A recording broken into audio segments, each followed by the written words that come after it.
General స్టడీస్కి సంబంధించి చాలామంది ఆందోళన చెందుతూ ఉంటారు. జనరల్ స్టడీస్ అనేది ఒక సముద్రం.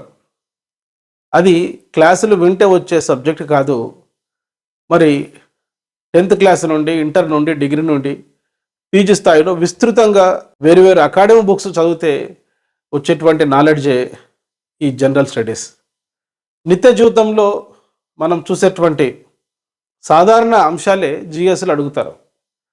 అది హిస్టరీకి సంబంధించి, జాగ్రఫీకి సంబంధించి, పాలిటిక్స్కి సంబంధించి, సైన్స్కి సంబంధించి, టెక్నాలజీకి సంబంధించి, సో వ్యక్తులకు సంబంధించి, వ్యవస్థలకు సంబంధించి, గ్రూప్స్కు సంబంధించి, గేమ్స్కు సంబంధించి, స్పోర్ట్స్కు సంబంధించి, అవార్డులకు సంబంధించి, కొత్తగా వచ్చేటువంటి వ్యాధులకు సంబంధించి, దాన్ని కనుక్కున్నటువంటి వ్యాక్సిన్లకు సంబంధించి, వివిధ అంతర్జాతీయ పరిణామాలు, జాతీయ పరిణామాలు, మీ రాష్ట్రంలో జరిగే పరిణామాల దగ్గర నుంచి, కుటుంబం దగ్గర నుంచి, చుట్టూ ఉన్న స్థానిక సంస్థల దగ్గర నుంచి, మీ డివిజన్ స్థాయి నుంచి, జిల్లా స్థాయి నుంచి, రాష్ట్ర స్థాయి నుంచి, జాతీయ స్థాయి నుంచి, ఆసియా ఖండం స్థాయి నుంచి, వివిధ ఖండాల కలయిక ఈ యొక్క అంతర్జాతీయ సమాజం నుంచి, ఈ యొక్క భూమి నుంచి, ఆ భూమి ఉండేటువంటి సూర్య కుటుంబం గురించి, ఆ సూర్య కుటుంబం ఉండేటువంటి పాలపుంత అనేటువంటి గెలాక్సీ గురించి, ఆ పాలపుంత ఉండే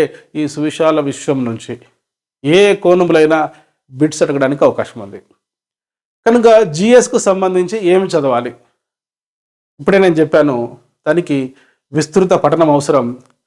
3rd క్లాస్ నుంచి వీలైతే డిగ్రీ వరకు మీ రాష్ట్రంలో ముద్రించిన government books, Telugu academy books, మీకు ఇచ్చిన 10 టాపిక్స్ వారీగా చదవండి.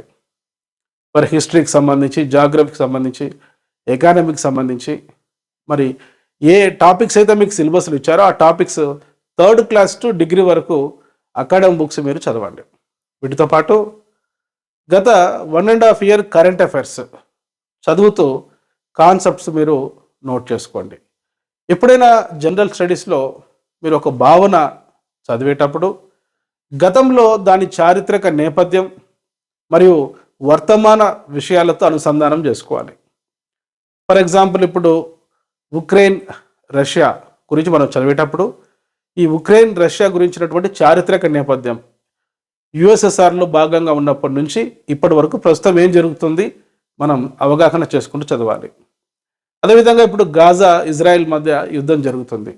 దీని చారిత్రక నేపథ్యం మరి బిఫోర్ క్రైస్ట్ నుంచి ఇప్పటి వరకు చదువుతూ వర్తమాన వ్యవహారాలను కూడా మనం చూసుకుంటూ ఉండాలి.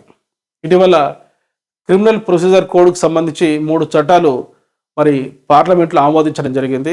దానికి సంబంధించిన బ్యాక్గ్రౌండ్ మనం చదువుకుంటూ రావాలి. సో కరెంట్ అఫైర్స్తో కూడుకున్నటువంటి జిఎస్ అనేది ఎప్పుడైనా మీరు ఎక్కువ మార్కులు సాధించేటట్లు చేస్తుంది.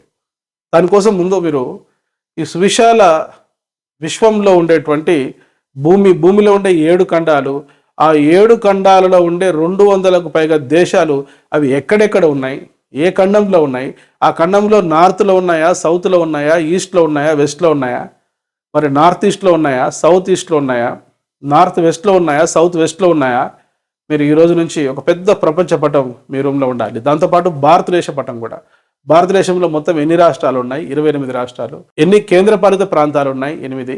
ఇవి ఎక్కడ ఉన్నాయి? నార్త్లో ఏమున్నాయి, సౌత్లో ఏమున్నాయి, ఈస్ట్లో ఏమున్నాయి, తర్వాత వెస్ట్లో ఏమున్నాయి, అదేవిధంగా ఈశాన్యాన్ని ఏమున్నాయి, వాయువ్యాన్ని ఏమున్నాయి, నైరుతులు ఏమున్నాయి, ఆగ్నేయంలో ఏమున్నాయి, ఇవన్నీ కూడా దిశలు, దిక్కుల వారీగా ప్రపంచంలో ఉండే దేశాలు, మన భారతదేశంలో ఉండే రాష్ట్రాలపైన ఒక ప్రాథమిక అవగాహన మీరు కలిగించుకోండి.